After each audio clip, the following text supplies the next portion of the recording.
Hi, ഇന്നും ഞങ്ങളൊരു യാത്രയിലാണ്. ഇടപ്പള്ളിയിലുള്ള തിയേറ്ററിലേക്ക്. പക്ഷെ പോകുന്ന വഴിക്ക് വിശന്ന കാരണം ഞങ്ങളൊന്നും ഫുഡ് കഴിക്കാൻ ഇറങ്ങി. നമ്മുടെ ഇടപ്പള്ളിയിലുള്ള റെസ്റ്റോറൻറ്റ് തന്നെയാണ്, ഫേമസ് ആയിട്ടുള്ള റെസ്റ്റോറൻ്റാണ്. അടിപൊളി ഫുഡാണ് കേട്ടോ അവിടുത്തെ. അതിൻ്റെ വീഡിയോ ഒന്നും ഞാൻ എടുക്കുന്നില്ല, സമയമില്ല. നമുക്ക് 7:30 തിയേറ്ററിൽ ചെല്ലണം.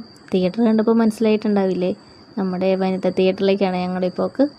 അപ്പോൾ അവിടെ ചെന്നു. അത്യാവശ്യം നല്ല തിരക്കുണ്ട്. നമ്മൾ ടിക്കറ്റ് കാണിച്ചു, നമ്മൾ തിയേറ്ററിൻ്റെ അകത്തേക്ക് കയറി കേട്ടോ. സിനിമ ഏതെന്ന് മനസ്സിലായില്ലേ? കാന്താര 2 തന്നെ. അടിപൊളി മൂവിയായിരുന്നു. തിയേറ്ററിനുള്ളിലെ സൗണ്ടും സിനിമയിലെ വിഷ്വലൊക്കെ നല്ല സൂപ്പറായിരുന്നേ. അപ്പോൾ ഈ സിനിമ കാണാൻ പോകുന്ന ഒരു തിയേറ്ററിൽ പോയി തന്നെ കാണുക. അതിൻ്റെ ഭംഗി ദൈവവരീഷ്ടം വരസ്മിത വദനം